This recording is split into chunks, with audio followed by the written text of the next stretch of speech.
ustedes Axel Kaiser y Marcelo Guaisol.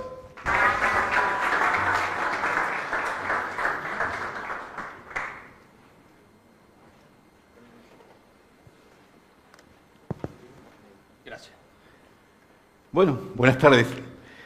La verdad que un agradecimiento profundo a Federalismo y Libertad, que me da la oportunidad de dialogar con tamaña personalidad como Axel Kaiser y de leer precisamente su libro Parásitos Mentales.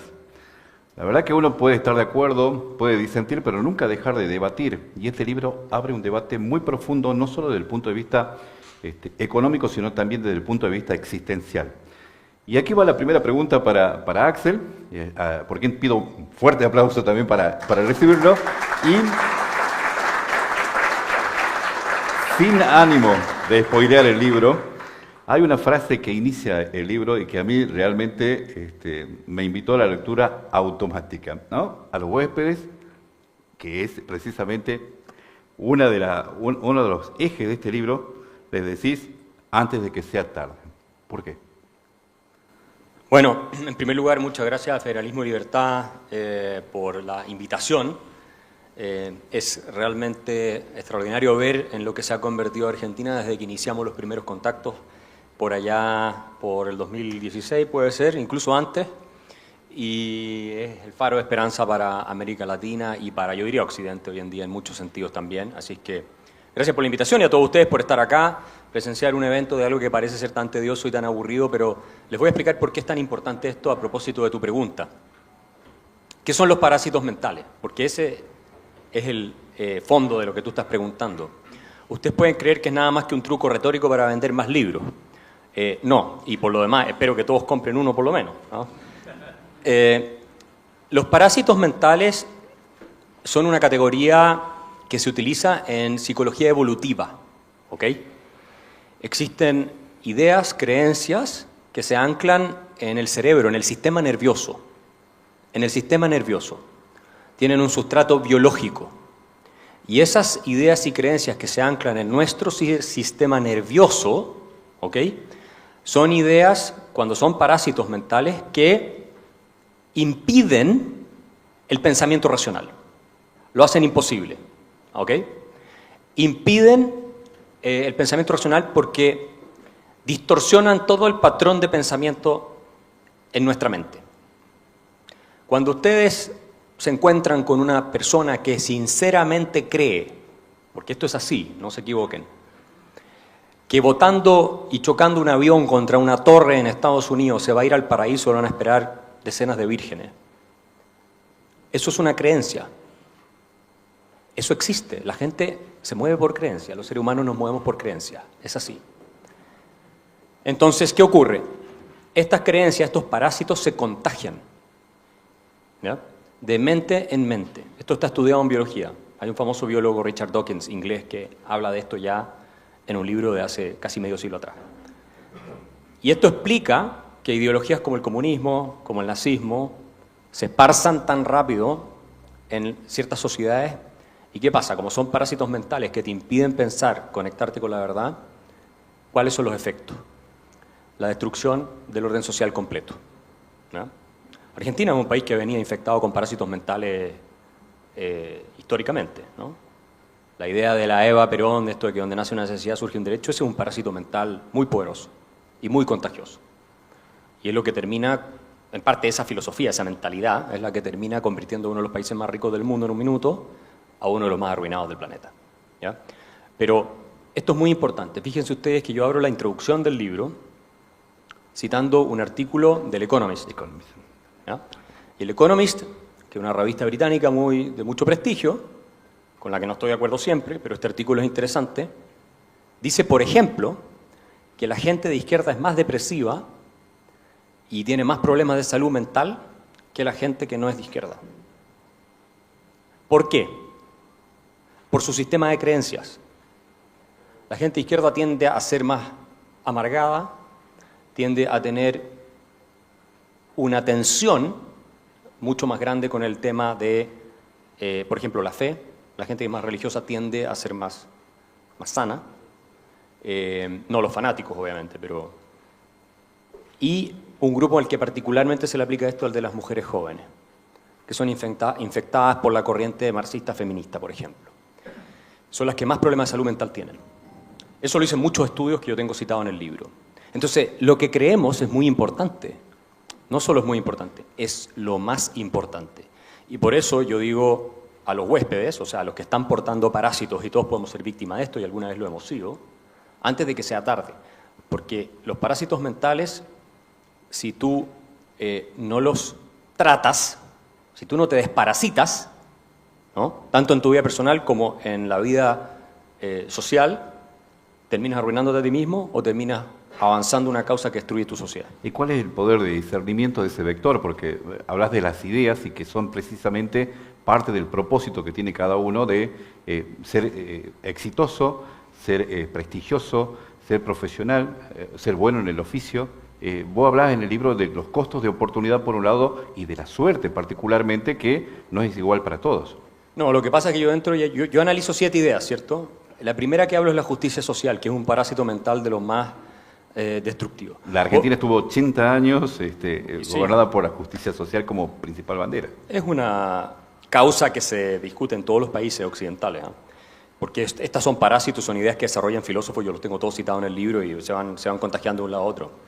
Pero el punto es que si ustedes quieren entender la esencia de la filosofía que está inspirando hoy la transformación cultural, económica que está teniendo lugar en Argentina, y no es porque lo haya escrito yo, pero este es el libro.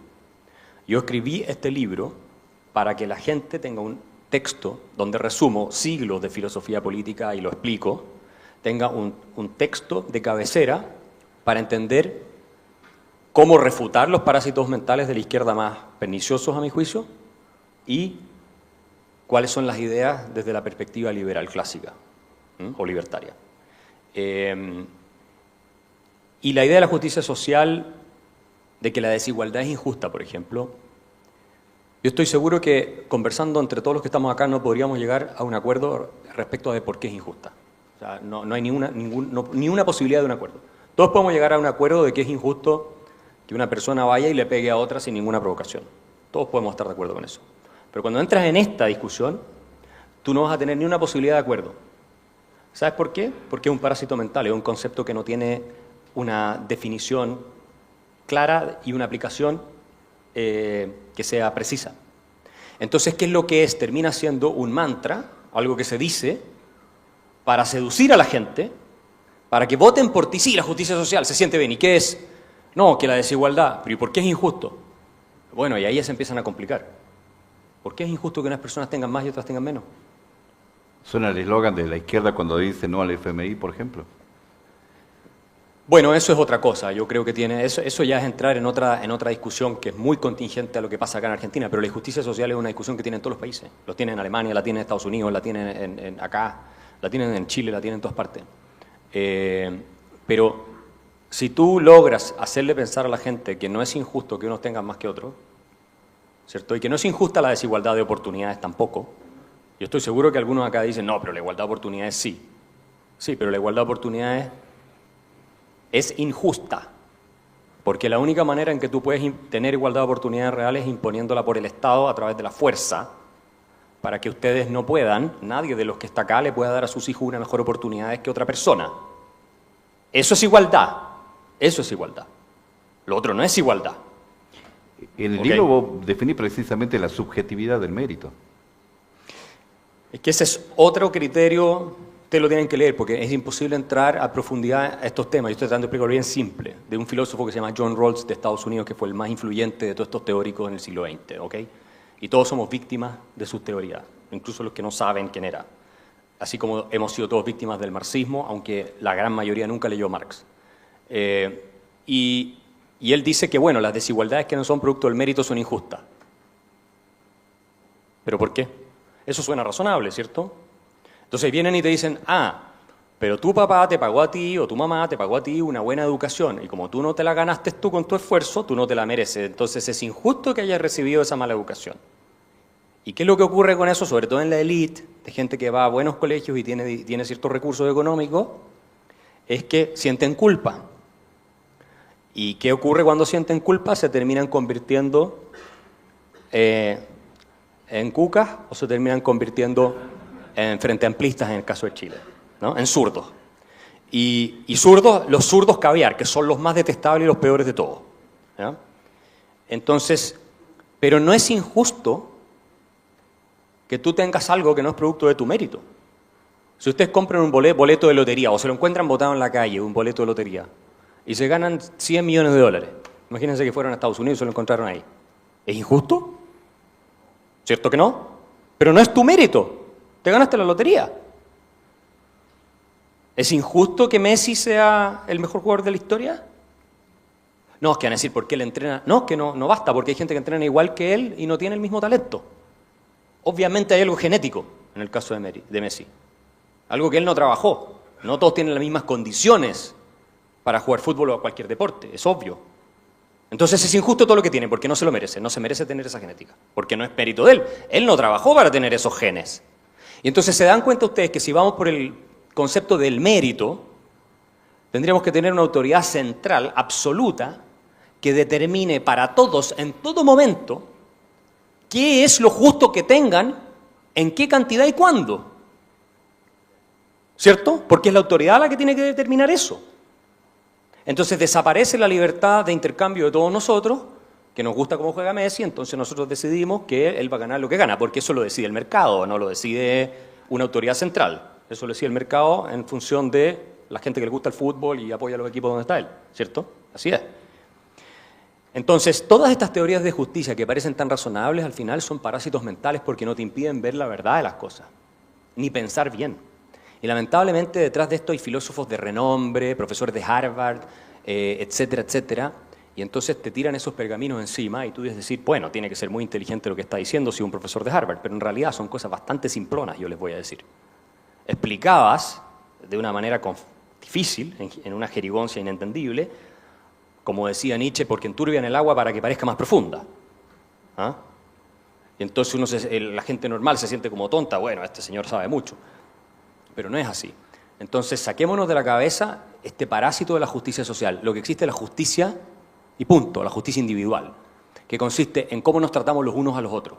Si yo respeto tus derechos fundamentales a la vida, a la propiedad, a la libertad, estoy actuando de manera justa. Punto. Y si nosotros todos acá nos respetamos mutuamente los derechos a la vida, a la libertad y a la propiedad, y como producto de eso intercambiamos, creamos, algunos son innovadores, otros son flojos y no trabajan, otros trabajan más, etc. ¿Hay desigualdad? ¿Por qué la desigualdad es injusta? Si la desigualdad se está produciendo como resultado de un orden en el cual todos nos respetamos los unos a los otros. Es como decir que la desigualdad en el Mundial donde ganó Argentina es injusta. Porque si ustedes se dan cuenta, es exactamente el mismo ejemplo. En el fútbol tú tienes reglas de respeto, ¿cierto? Si tú violas esas reglas te sancionan. Tú tienes reglas de respeto y por lo demás que los jugadores jueguen libremente. Nadie le está diciendo a los jugadores, no puedes hacer ese pase, no puedes hacer esto, no puedes hacer otro. Nadie les dice eso. El árbitro simplemente aplica la regla cuando le toca. Listo. Entonces tenemos que llegar a la conclusión que el resultado del Mundial fue injusto. Axel, el mundo entró en una suerte de modificación, de colapso ideológico, en el cual las principales figuras hoy precisamente portan la bandera de la libertad. El caso, por ejemplo, de Milei en la Argentina, el caso de Trump en los Estados Unidos, o en Italia, Meloni. De hecho, hay una apertura mental por parte de la sociedad hacia este tipo de ideologías, tomando en cuenta de que, por ejemplo, en 2023, en la Argentina, el hartazgo de la sociedad con la clase política ha transportado a Javier Milei hacia la presidencia de la Nación. Sí, yo tengo ahí una discrepancia. Yo no creo que es el hartazgo lo que transportó Milei a la presidencia. Eso fue un rol, jugó un rol, fue un factor. Yo creo que lo transportó Milei a la presidencia o lo catapultó, porque en realidad fue eso, ¿no? Fue una cosa más espontánea o más fuerte que una... En realidad fue una revolución cultural. Y por eso yo pensé que iba a ganar, lo dije mucho antes que ganara, lo defendí siempre y lo he defendido hasta ahora y voy a seguir defendiéndolo.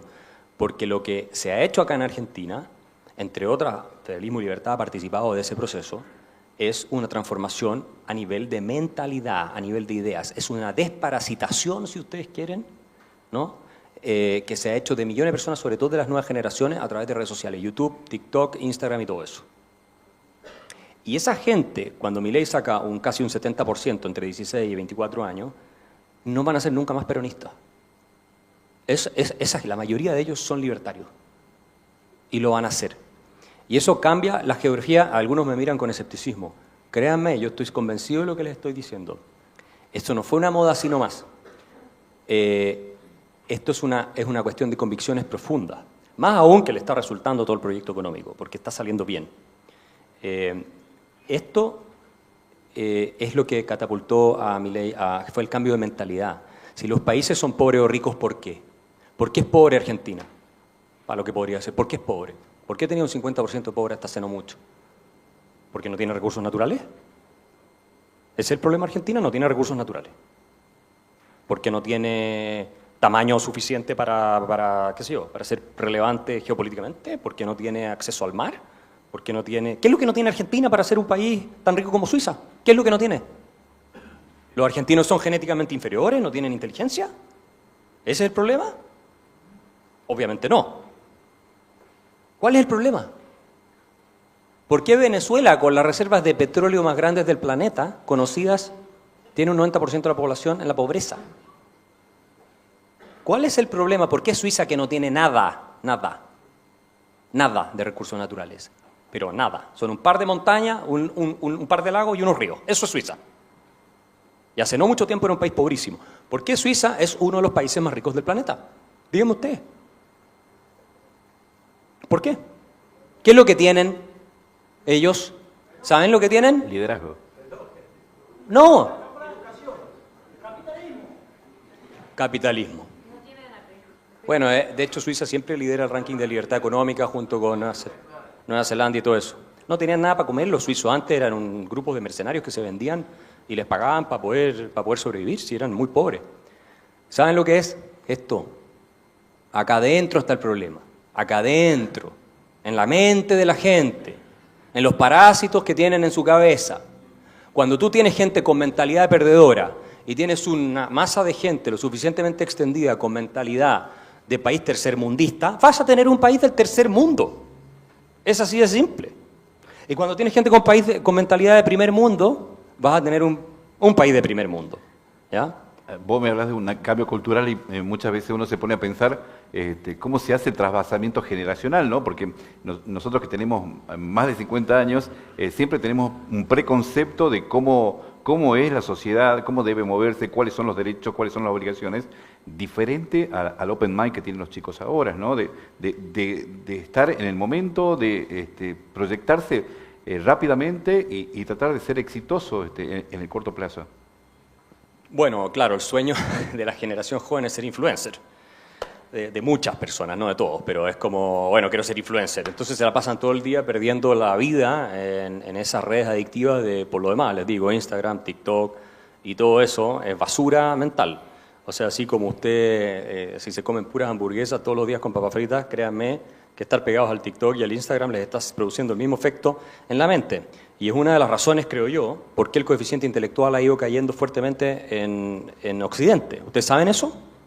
Saben que los estudios están mostrando que somos, yo me voy a excluir, pero supongo que la mayoría de los que estamos acá, o todos los que estamos acá, no estamos en ese grupo, pero está cayendo el promedio del coeficiente intelectual, la gente es cada vez más estúpida.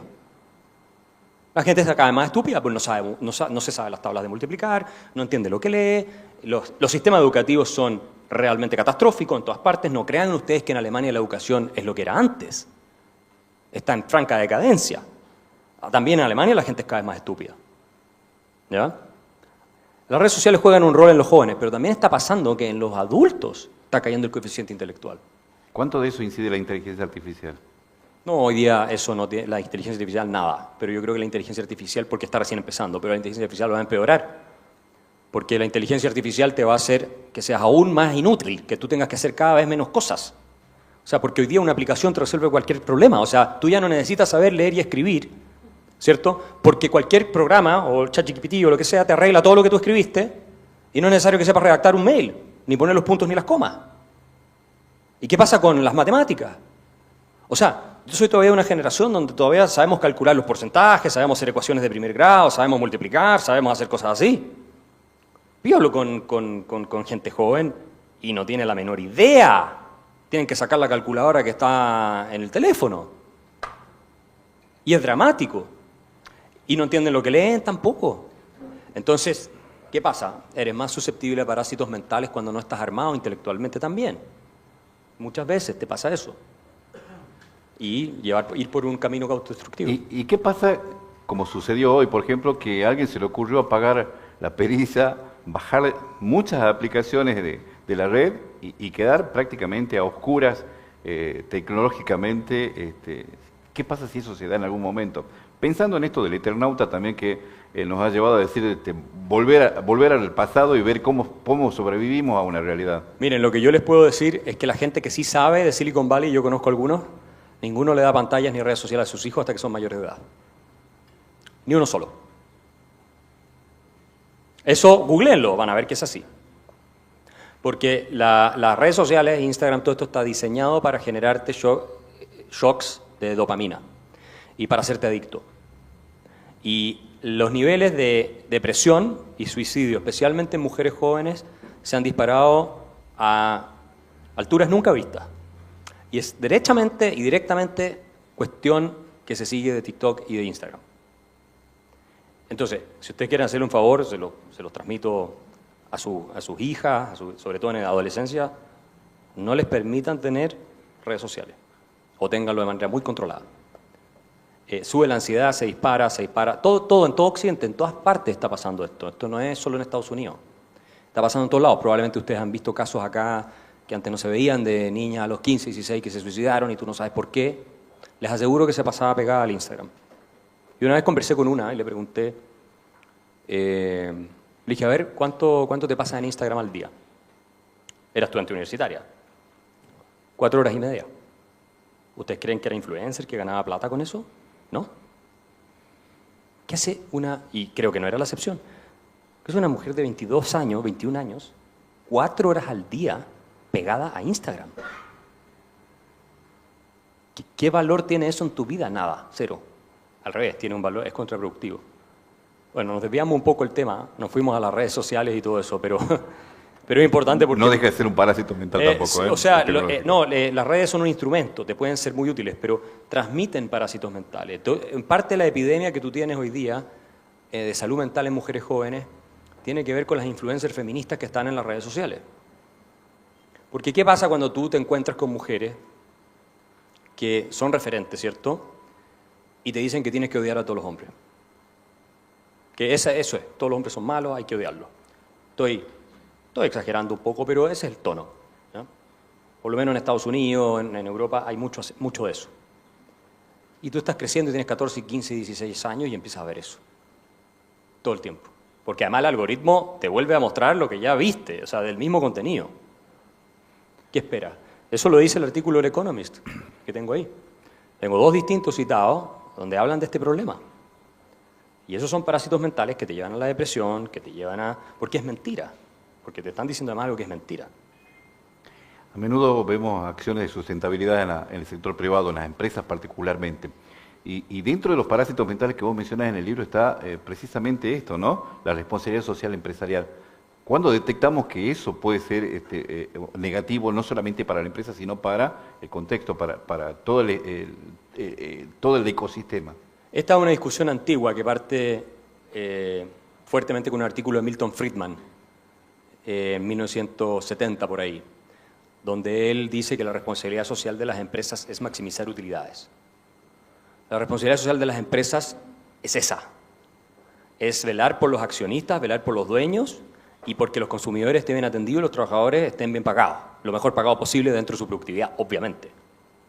No es preocuparse por la basura que está en la calle no sé dónde, por construir áreas verdes para no sé quién, por, qué sé yo, por tener diversidad de género. Todo eso no es responsabilidad de las empresas, eso es responsabilidad de la clase política, de las políticas públicas que hacen los gobiernos. Y el problema es que si no separas las esferas, y este es el asunto de fondo, si tú a la empresa la terminas convirtiendo en un instrumento para satisfacer deseos, anhelos políticos, entonces ya se acaba la independencia del sector privado respecto del Estado, porque te empiezan a poner cada vez más cargas que tú tienes que cumplir y que las debiera cumplir el Estado con los impuestos que tú pagas. ¿Ya? Y te desvirtúan, te desvían de tu camino como empresa. Ejemplo, una selección de fútbol es una empresa. ¿Cierto? El fútbol también es un negocio. Bueno, imagínense ustedes que los jugadores, el equipo técnico, el director, todo, el club del Barcelona o del Real Madrid, el que sea, tuvieran que estar preocupados de los humedales que hay en las zonas donde está el club, tuvieran que estar preocupados de, no sé, de los niños discapacitados que viven en las áreas donde ellos juegan. Imagínense, ¿qué pasaría? O tuvieran que tener diversidad de cuotas dentro del equipo, que eso es lo que se le pide a las empresas, tantas mujeres, tantos hombres, pues tantas minorías sexuales, que es un parásito mental que para mí es el peor, el de la diversidad, equidad e inclusión es el más destructivo de todo. Imagínense, ¿qué pasaría con el equipo de fútbol? Obviamente no podría hacer bien su trabajo, no podría estar dedicado a hacer lo que tiene que hacer y que es lo que los hinchas esperan, que es jugar bien al fútbol. O sea, el rol de un club de fútbol es hacer todo lo posible para ganar partidos y participar de manera eficiente en la competencia, ¿o no? Ese es el rol. Entonces viene el Estado, te saca una ley y te dice, no, ahora tienes que preocuparte de A, B, C, D, E, que no tiene nada que ver con lo que tú haces. Y con eso lo que haces tú es llevar a una decadencia generalizada a las instituciones. ¿Ya? Con esta cuestión de la diversidad, ¿se acuerdan cuando trataron de matar a Donald Trump? ¿Se acuerdan el ridículo que hicieron las mujeres que estaban en el servicio secreto? Porque fue un ridículo, realmente descarado. ¿Ya? ¿Por qué estaban esas mujeres, además, que no se veían muy en condiciones de correr, ni mucho menos, que no sabían ni siquiera ponerse la pistola acá en el portador ahí que tenía? ¿Por qué estaban ahí? ¿Saben por qué? Yo lo tengo aquí explicado, porque yo encontré todo en la página web del servicio secreto. Porque hay una política de discriminación en contra de hombres para meter mujeres, aunque sean menos calificadas, a la institución a proteger al expresidente o a distintas personas. Lo dice yo lo tengo citado. No lo dicen esas palabras, pero lo dice. ¿Y entonces qué pasó? El presidente Trump estaba menos protegido porque habían puesto no a los mejores, habían puesto por criterio de, bueno, ¿cuáles son los genitales de esta persona? Ah, ya, te toca a ti. Por criterio genital. Eso es la diversidad. ¿Es criterio racial o criterio genital? O criterio de tus preferencias en la cama, digamos. Diversidad sexual. No tiene nada que ver con tus capacidades. Nada. Y eso, obviamente, es una discriminación arbitraria incompatible con una sociedad libre. Porque nosotros creemos, los liberales, que todos tenemos la misma dignidad y merecemos el mismo trato. Y por lo tanto, a ti se te tiene que evaluar en función de tus competencias, de tus capacidades. No puede ser que si tú tienes mejores exámenes de ingreso a una universidad, que también lo tengo el ejemplo ahí, como Harvard, que es una vergüenza universidad a estas alturas, a ti solamente por tu color de piel te digan que no puedes entrar. Yo tengo los datos, es una cosa impresionante. O sea, tú como blanco y asiático americano en Harvard tienes varias veces menos probabilidades de entrar, con puntajes mayores, incluso, que si eres latino o negro. ¿Cómo va a ser eso justo? Y ellos lo llaman por justicia social. Y ahí se dan cuenta ustedes que la justicia social se utiliza como pretexto para destruir la igualdad ante la ley y la igualdad de trato. Y para poder ahora sí discriminar arbitrariamente a las personas por su raza, por su sexo y todo lo demás. ¿Se dan cuenta? Y por lo demás, Harvard perdió en la Corte Suprema de Estados Unidos una demanda con la comunidad asiática americana respecto a esto, por aplicar discriminación sistemática. Lo que es inconstitucional, obviamente, porque la Constitución te garantiza la igualdad de trato. Pero estos parásitos mentales son muy persistentes. A partir de toda tu investigación, ¿hacia dónde se dirige el mundo? ¿Qué pensás cuál puede llegar a ser la nueva tendencia global en el comportamiento humano particularmente? Yo estoy, bueno, ahí nos salimos un poco del tema del libro, pero yo sí estoy muy preocupado de lo que viene con las tecnologías, con la inteligencia artificial y otras tecnologías, porque, miren, yo tengo ciertas relaciones en Estados Unidos con gente que es muy conocida en el mundo tech, y hay varios que creen que la inteligencia artificial es el endgame, que con eso se acaba todo. Y esto es algo que lo pueden ver en YouTube, no es que yo lo esté diciendo. Pero incluso si eso no llega a ser así, ¿Saben lo que a mí más me preocupa desde el punto de vista de la libertad? Es que la privacidad va a desaparecer por completo. De hecho, ya no tenemos la privacidad, que es en realidad el fundamento último de la libertad. Que el poder no pueda saber dónde está tu dinero, dónde está tu propiedad, dónde estás tú. Que no pueda saber qué es lo que piensas, qué es lo que crees si tú no quieres. Por eso tenemos normas que le impiden a la policía entrar en cualquier momento a tu casa y registrarte o meterse a tu correo electrónico o intervenirte al teléfono. Tú tienes que tener la orden de un juez con causa plausible para poder entrar y hacer todas esas cosas. ¿Qué es lo último que quieren hacer? Eliminar el dinero cash, el dinero papel. ¿Por qué lo quieren eliminar? Porque claro, con eso avanza un sistema tipo chino en el cual te rastrean todas tus transacciones en tiempo real, saben exactamente lo que haces, cuándo lo haces, con quién lo haces, dónde lo haces. El poder lo tiene absolutamente todo controlado, toda tu vida, porque, digo, si yo le veo la billetera de las transacciones a una persona, sé toda su vida. Toda su vida. Y no solo eso, como el dinero es programable, te lo pueden desprogramar y si no te comportaste como el gobierno quiere, no puedes pagar nada más. Se acabó. Así es en China. ¿Ya? Incluso te pueden obligar a gastarlo en ciertas cosas, porque como lo puedes programar, entonces te pueden decir, bueno, lo tienes que gastar ahora en verduras, por decir algo, porque estás comiendo mucha carne. Así funciona en China. Pero no ese mismo dinero no lo puedes gastar en carne, porque el sistema electrónico no te deja. Y te dan un plazo. Y si no lo gastas hasta tal plazo, expira. Lo que no te pasa con los billetes, obviamente. Que los puedes gastar en cualquier parte y nadie tiene idea qué compraste o qué no compraste. Pero con las nuevas tecnologías, entre los drones que están en todos lados dando vuelta hoy día, los satélites que de todas maneras tú pones Google Maps y casi que nos pueden mirar por la ventana para adentro, los celulares, todo el mundo hoy día es un espía. O sea, los que somos de la época todavía sin celulares nos acordamos que antes la sensación de libertad era mucho mayor. Por lo menos a mí me pasaba. O sea, tú hoy día vas caminando en la calle, pasa cualquier cosa y tienes 10 personas grabándote. Antes la gente se bajaba a ayudarte. Hoy día agarran el celular y te graban. Como en Black Mirror, en la serie esa de Netflix. Entonces, yo soy muy pesimista. Yo creo que las tecnologías van a terminar siendo utilizadas como instrumento de opresión por la mayoría de los gobiernos. Creo que Europa va en ese camino del totalitarismo digital sin ninguna duda. Estados Unidos va a resistir más, porque hay más fibra libertaria. Por ejemplo, ya se declaró ilegal en varias partes las CBDCs, que son las Central Bank Digital Currencies, que son dinero programable, digamos.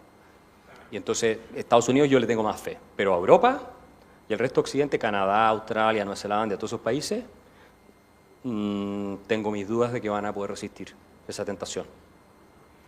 Antes que ese mundo llegue hasta la Argentina, bueno, hay que comprar el libro. Con Milei no va a llegar, con Milei no va a llegar.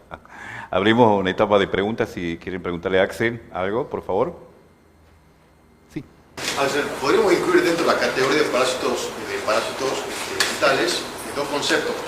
El concepto de gratuidad de las cosas y que la riqueza está determinada por la cantidad de dinero. Porque ellos creen que dar dinero soluciona la pobreza y que hay cosas gratis, que todos tenemos derecho a tener cosas gratis.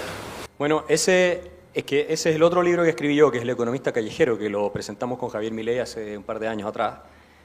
Porque yo he escrito 2 libros como para hacer una síntesis de las ideas fundamentales que toda persona debe manejar de manera de avanzar la agenda de la libertad. Uno, El economista callejero, donde está explicado todo eso. Que es un libro bestseller, se vendió, a mí yo estoy impresionado porque se vendió como 100.000 ejemplares vendimos de ese libro en distintos países. En fin, fue el libro de economía más vendido en español en las últimas décadas. Y otro es Parásitos mentales, que es más complejo porque tiene un poco más de filosofía. Yo pensé, o lo hago muy fácil o lo hago un poquito más complejo, pero yo creo que valió la pena hacerlo más complejo porque así la gente tiene idea de dónde vienen las cosas que dicen. Tanto los profesores de universidad, como los políticos, como los activistas, etc. Pero claro, tú tienes toda la razón. Pero esa idea de que las cosas son gratis y que tú tienes un derecho a las cosas, los derechos sociales de otros, los parásitos mentales que yo hablo en el libro, está también inserta en la tesis de la justicia social. Porque, ¿qué es lo que significa justicia social? Normalmente significa quitarle a uno para darle a otro. Eso significa. Hay que quitarle a los que tienen más para darle a los que tienen menos. En teoría, eso es. Principio básico de la economía, ¿quién paga? Ya, pero claro, pero la gente que recibe lo entiende como un derecho, ¿cierto? Entonces tú estás recibiendo algo que tú dices que tienes un derecho a que te den. Salud, educación, lo que sea. Tienes un derecho. Bueno, pero si tú tienes un derecho a que te den algo, entre comillas, gratis, como no es gratis, porque alguien lo paga, tú lo que estás diciendo es que tienes un derecho a que otro te financie a ti lo que tú quieres y necesitas. Y eso implica que tú estás diciendo que tienes derecho a que otro te trabaje por la fuerza gratis a ti. ¿Tenemos un derecho a que otro nos trabaje por la fuerza gratis? ¿Sí o no? ¿Podemos obligar a otro a trabajarnos gratis? Ya, cuando tú lo planteas así la gente dice no. Pero cuando tú dices, ¿tenemos un derecho a tener, no sé, una buena vivienda? ¿O educación universitaria? ¿Gratis? Te dicen todos, sí, por supuesto. El paraíso, maravilloso. Pero lo que estás diciendo, por eso es un parásito mental, porque la gente no logra hacer ese análisis que es más profundo. Lo que tú estás diciendo es que tienes derecho a esclavizar a otra persona para que a ti te pague la universidad. Eso es lo que estás diciendo. Eso es lo que estás diciendo. Sí.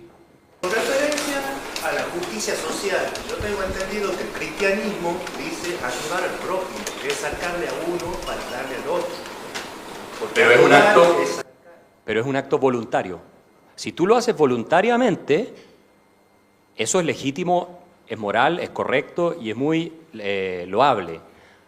Otra cosa es si yo te obligo por la fuerza, te quito a ti con el Estado y le doy a otro. Porque las instituciones están arraigadas en eso, digamos, todas las normas, La el Constitución juramento Nacional. de cada también. de cada uno de los líderes políticos está, digamos, enmascarado en ese forma de juramento, solemnidad, dando al otro, si tú mientes y ante Dios y todas las partes que convergen en las instituciones, entonces tiene que ser relevante esa gratitud, solidaridad hacia los demás. Sí, pero mira, en el espíritu cristiano no hay absolutamente ninguna duda de que la solidaridad no puede ser a la fuerza. Las virtudes y la solidaridad es una virtud, es una cuestión muy noble que podemos exhibir los seres humanos. Para ser realmente morales tienen que ser libres, tienen que ser voluntarias. Porque yo te puedo agarrar con una pistola ahora, ponértela en la cabeza, quitarte toda tu plata y dársela a una persona que la necesito y obvio le voy a poder ayudar. Pero tú no puedes decir después, pucha, que solidario fui porque me pusieron una pistola en la cabeza y me quitaron lo que yo tenía para dárselo al otro. Obviamente tú no fuiste solidario. Entonces, ¿qué es lo que ocurre? El problema del Estado benefactor y los derechos sociales es que los ciudadanos, en lugar de preocuparnos por el prójimo, nosotros, ¿qué es lo que debiéramos hacer? ¿Y qué es lo que ocurre en los estados pequeños? ¿Ya? Decimos, pero es que si lo hace el Estado porque nos cubra todo el impuesto y están los derechos sociales, ¿por qué lo voy a hacer yo? Y entonces uno se desentiende de la responsabilidad que tienes por los demás, por la gente de tu comunidad. Tú ya no lo haces. Una, porque tampoco te quedan los recursos, porque el Estado te los está sacando. Y dos, o sea, los Estados son los políticos. Y dos, porque tú decís, ¿para qué lo voy a hacer yo? Si esto le corresponde hacerlo a los políticos y al Estado con la plata que tienen ellos. Entonces tú destruyes la solidaridad con el Estado benefactor. Fíjense que yo tengo todo un capítulo del Estado benefactor de cómo, y esto fue también la verdad en Argentina en el pasado, había asociaciones voluntarias de socorro mutuo que parten ya en el siglo XVI, XV incluso, en Escocia, las tenías en Alemania, en Estados Unidos, cuando no existía el Estado benefactor, el Estado no redistribuía nada. Y llegaron a ser millones de personas. Y en el siglo XX empezó esta moda que el Estado tenía que hacerse cargo de todo y destruyó todo eso. Lo destruyó, lo destrozó. Queda muy poco comparado con lo que era antes. Y entonces la gente pasó a ser dependiente del Estado y ese vínculo afectivo que tenía con la gente de su comunidad, que se preocupaban los unos de los otros, desapareció y la gente está más sola que nunca. Y además tienes estados que con todo lo que gastan, porque no les da, están todos sobreendeudados, cobran impuestos infernales, y la calidad de vida de la gente está cada vez peor. Eso es en Estados Unidos, eso es en Europa, en todas partes. El tema del endeudamiento por lo menos. Entonces, hay que tener cuidado. Acuérdense ustedes del libro de Alexis de Tocqueville, La democracia en América. Cuando Alexis de Tocqueville va a Estados Unidos, en 1830 por ahí, y él compara, es uno de los grandes pensadores franceses, él compara Francia con Estados Unidos, y Alexis de Tocqueville observa, dice, en América En esa época el Estado norteamericano prácticamente no existía. Entonces, en América, la gente se organiza ellos para resolver sus problemas. Que lo decía Alberdi también. Ustedes pueden leerlo en Juan Bautista Alberdi. Exactamente las mismas observaciones del Exit de Tocqueville. Cuando compara Norteamérica con Sudamérica, con América Latina. En América, la gente se organiza, resuelve los problemas de salud, resuelve los problemas de la educación, resuelve los problemas de cárceles, dice. El alcoholismo, todo eso se organizan los ciudadanos ellos y el gobierno le piden que no se meta. En Francia, dice él, en cambio, el Estado se hace cargo de todo, los ciudadanos no quieren hacerse cargo de nada. Y dice Alberdi ahora, Alberdi dice, nosotros estamos más influidos por los franceses, queremos que el Estado nos resuelva todos los problemas. Lo pueden leer. Ingeniero. Pidió antes. Bueno. Sí. Yo quería preguntarte si participas de la idea, por supuesto, pero me da la impresión que muy especialmente en los países de América Latina, pero especialmente, cuesta mucho insertar este tipo de ideas, básicamente de la libertad. O sea, es como que veo que son muy refractarios, digamos, en términos generales, a nivel político y bueno, gubernamental. ¿A qué se le podría atribuir eso, si es que vos pensás lo mismo, digamos? Yo creo que hay dos influencias culturales, intelectuales, que han sido en ese sentido muy relevantes. Una es la de la tradición intelectual francesa, que lo decía Alberdi ya en el siglo XIX, con Rousseau y todas esas personas que de alguna manera idealizan el Estado. El artículo de Alberdi se llama sobre la omnipotencia del Estado, de hecho. Y no podemos entrar ahora a analizarlo en tanto detalle. Y otra, yo creo que es el jesuitismo. El jesuitismo, que dentro de los jesuitas obviamente hubo gente muy brillante y muy buena, pero también hubo una corriente que es básicamente una reacción contra la modernidad. Es una reacción contra el capitalismo, contra el mercado de todo, porque los jesuitas concibieron en este populismo originario de ellos, ¿no?, que lo que había que restaurar en un orden cristiano puro era esa unidad entre todas las personas, esa especie de cuerpo de Cristo manifestada en una comunidad que vive de acuerdo a la doctrina sagrada católica, ¿ya? Y eso es lo que ellos aplicaron en Paraguay cuando llegan ahí, en las misiones estas famosas que tuvieron, y en esas misiones no estaba permitido que tuvieran propiedad privada, el comercio, todas esas cosas.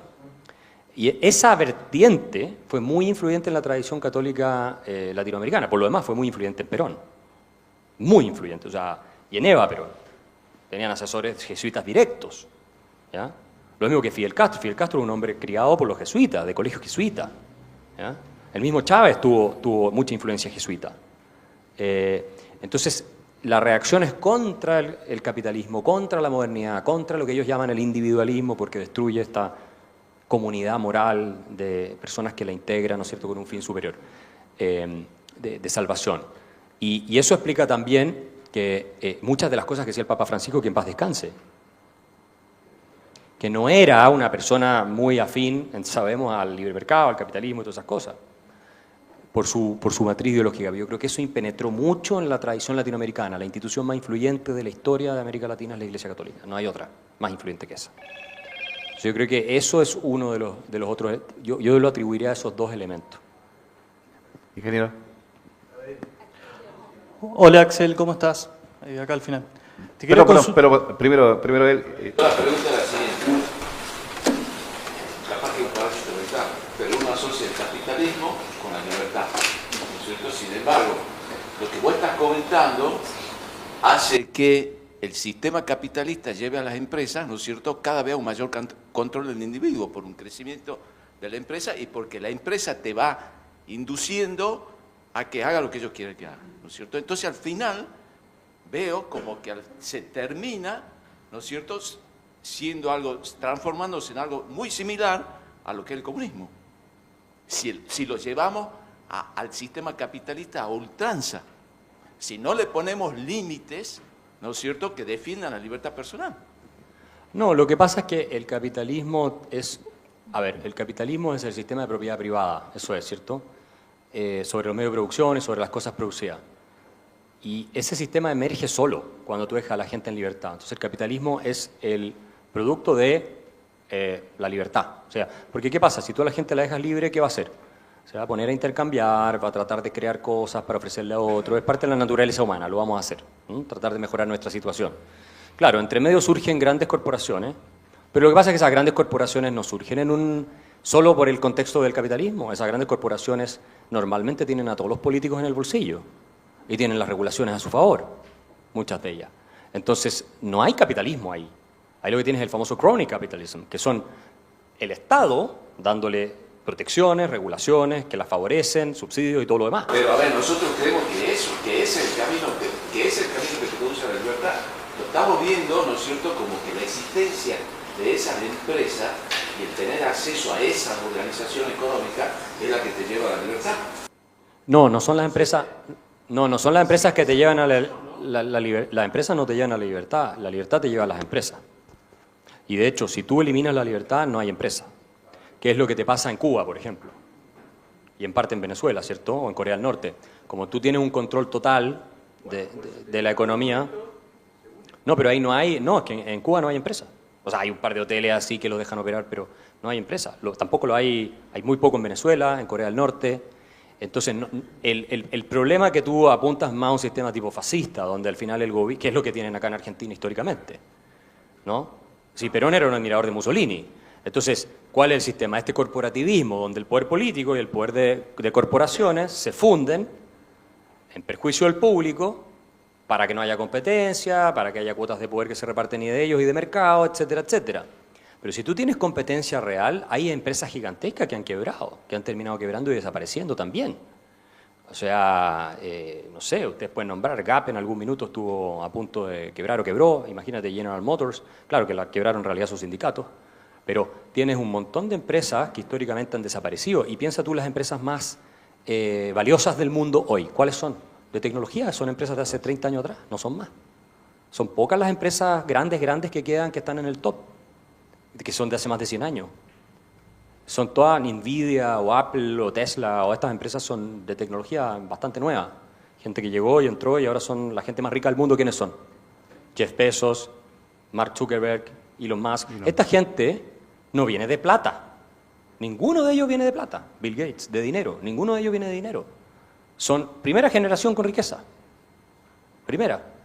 Entonces, yo diría que es una preocupación lo que tú dices de cuando se fusiona el interés económico con el político. Ahí tienes un problema grave. Pero si tú no lo fusionas o lo dejas lo más distante posible y también tienes algunas regulaciones que son necesarias, por ejemplo, Instagram, que tuvo un escándalo por la adicción que le crea a la gente que lo usa, ¿ok? Sobre todo a la gente joven. Ya, pero Instagram no te revela eso. Instagram no te dice este producto es potencialmente adictivo. Y ellos tenían los estudios que mostraban que era así. Entonces ahí tú puedes decir, bueno, ahí sí el gobierno podría obligar a transparentar la información, así como el cigarrillo que te dice esto puede producir cáncer. Bueno, lo mismo te deberían decir en Instagram. Pero por otro lado tú puedes argumentar, bueno, pero los padres también tienen que estar encima de eso y preocuparse, ¿cierto? De que el hijo no fume, que cuando menor de edad, y no esté pegado todo el día a las pantallas. Y ahí está la responsabilidad individual y de la familia. Pero es más fácil decir que el gobierno resuelva el problema. Y ese es uno de los desafíos que enfrentamos. No depender tanto del gobierno, porque el gobierno llega tarde. Penúltima pregunta, la del joven. Hola Axel, ¿cómo estás? Tengo una pregunta con respecto al avance de la tecnología y de la inteligencia artificial. Si la colonización aeroespacial es la única esperanza de la libertad individual, o cómo ves que individualmente nos adaptaremos a ser libres dentro de 50 años. Mira, estamos entrando en una fase de desarrollo de la humanidad sin precedentes y que no puede compararse con nada de lo que haya pasado hasta ahora. Si efectivamente ocurre la singularidad, ocurre que nosotros vamos a ser insectos comparados con lo que va a ser la inteligencia artificial. Yo tengo algunas dudas, pero si efectivamente ocurre eso, nadie sabe lo que va a pasar. Lo más probable es que nos vamos, como dice Harari, a tener que fusionar con máquinas, nos vamos a tener que poner chips y todo tipo de cosas porque no vamos a ser capaces, lo decía Stephen Hawking también, no vamos a ser capaces de mantenernos a la par. Y estoy hablándote de 10 años más, 10, 15 años más, no te estoy hablando de 100 años más. Y eso es el mundo en el que vamos a vivir, pero imagínate la locura, o sea, y para mí es delirante porque tú estás poniendo en cuestión lo que significa ser humano. Ya, por primera vez tú puedes tener una especie más inteligente que nosotros. Eso en la historia obviamente nunca había pasado. Y cómo vamos a adaptarnos no tengo la menor idea. Yo por lo menos me estoy haciendo una casa lo más al sur que puedo en la Patagonia porque eso. Tú sabes que hubo un congreso hace poco ahí en Estados Unidos donde estaban todos estos cracks de inteligencia artificial y había uno, no revelaron el nombre, pero había uno de haber sido NVIDIA o alguno de estos, no lo sé, o de ChatGPT, qué sé yo. Y le preguntan sobre los temas de seguridad después de que le explica todo lo que están haciendo. Le dicen, bueno, ¿y cuáles son las medidas de seguridad que ustedes están adoptando para evitar que se nos vaya del control la inteligencia artificial? Después termina haciendo lo que quiera. ¿Y sabes lo que contestó? Contestó, bueno, yo me estoy haciendo una casa en un campo en el centro de Estados Unidos, bien lejos, y le estoy poniendo provisiones para que duren como 100 años. Esa fue su respuesta.